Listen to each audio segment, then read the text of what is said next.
اگلے سوال کی جانب چلتے ہیں۔ جی یہ اکثر سوال ہوتا ہے کہ پاکستان میں موجودہ سیاسی جماعتیں جو ہیں وہ کیوں ناکام ہوئی ہیں، تو میں بھی آپ سے یہی جاننا چاہوں گا کہ یہ سیاسی جماعتیں ناکام نظر آتی ہیں تو اس کے پیچھے کیا وجوہات ہیں، تھوڑا سا اس کو ایکسپلین کیجیے گا۔ دیکھیں، ہماری سیاسی جماعت کی ناکامی کی وجوہات میں بنیادی جو سبب ہے، یہ جس قدر بھی جماعتیں ہیں ان میں پہلی بات تو یہ ہے کہ سب سے اہم ترین بات یہ ہے کہ نظریے کا فقدان ہے۔ جی دیکھیں، ٹھیک۔ سیاست کا نظریہ چلیے مان لیتے ہیں انقلاب کا نظریہ نہ صحیح، وہ انقلابی دعوے دار نہیں ہیں، تو آپ کی سیاست کا نظریہ تو ہو نا۔ جی بھئی آپ نے سیاست ان اصولوں کی بنیاد پر، جمہوریت کی بنیاد پر آپ نے ایک سیاسی جمہوری ایک نظریہ آپ نے قائم کیا، اس کے تحت آپ اہتمام کریں گے۔ بھئی اگر آپ سیاسی جمہوری نظریہ قائم کر رہے ہیں جی جی تو اس کے لیے آپ کی سیاسی جماعت کی تشکیل پھر اسی سیاسی جمہوری نظریے پر ہونی چاہیے نا۔ آپ مجھے بتا دیجئے کہ کون سی پارٹی ہے جس کی جماعتی تشکیل جی سیاسی جمہوری نظریے پر ہو۔ اچھا دیکھیں، ٹھیک۔ میں آپ کے سامنے نام لے دیتا ہوں، بڑی بڑی پارٹیاں ہیں جس میں یہ کہ پیپلز پارٹی ہے، نون لیگ ہے، مسلم لیگ یعنی جی مسلم لیگ نون ہے، اور باقی تمام جماعتوں کا میں احترام سے دل سے قدر کرتا ہوں کہ وہ بہرحال اپنے اپنے طریقے کے مطابق کام کر رہے ہیں۔ تو اسی طرح جمعیت علماء اسلام ہے، جماعت اسلامی ہے، جی یہ جماعتیں ہیں۔ لیکن دیکھیں، ان جماعتوں میں اگر آپ نظریے کی بات کریں جی تو ایک جمہوری سیاسی جمہوری نظریہ آپ وہ کلیم کریں گے، پیپلز پارٹی بھی ہے۔ جی سیاسی جمہوری نظریے کو کلیم کریں گے کہ جی نون لیگ بھی اب ہے کہ وہ کلیم کرتی ہے۔ اسی طرح سے جمعیت علماء اسلام بھی ہے، جماعت اسلامی بھی ہے کہ وہ اس کے یہاں شورائی نظام ہے موجود۔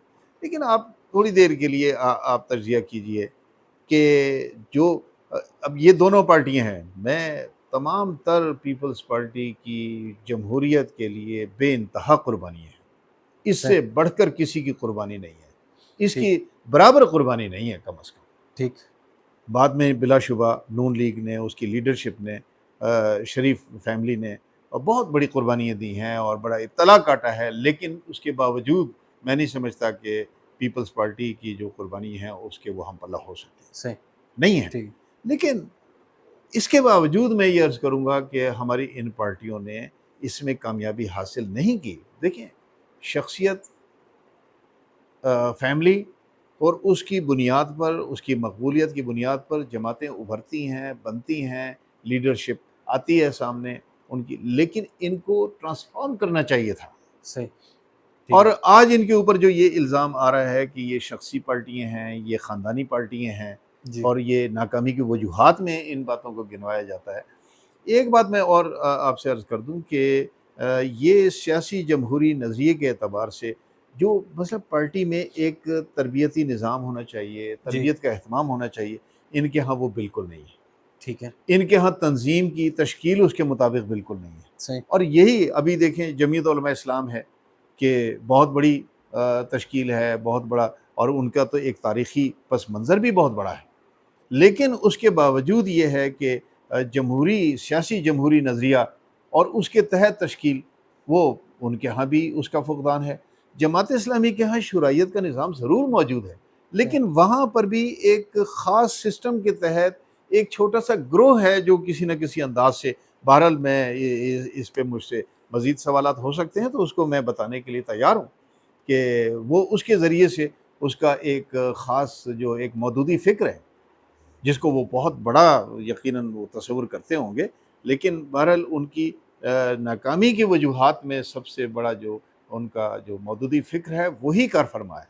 اور ٹھیک ان جماعتوں کی ناکامی میں سب سے بڑا فیکٹر جو ہے وہ یہ ہے کہ ان کے پاس کوئی ایسا نظریہ، سیاسی جمہوری نظریہ جس کو یہ عوام کے درمیان جا کر گراس روٹ لیول پر بو سکیں، بہت یہ اس میں ناکام رہے ہیں۔ ٹھیک اور اسی وجہ سے یہ آئے دن اقتدار کے لیے یا واشنگٹن کی طرف دیکھتے ہیں اور یا پھر گیٹ نمبر 4 کی طرف دیکھتے ہیں، تو اس سے باہر ان کی نظر نہیں جاتی۔ نتیجہ یہ ہے کہ دو تہائی اکثریت لینے کے بعد بھی ان کی نظریں یہاں سے باہر نہیں جاتی، باہر نہیں جاتی۔ ناکامی کی سب سے بڑی وجوہات ہیں۔ ٹھیک ہو گیا، بہت شکریہ خالد صاحب۔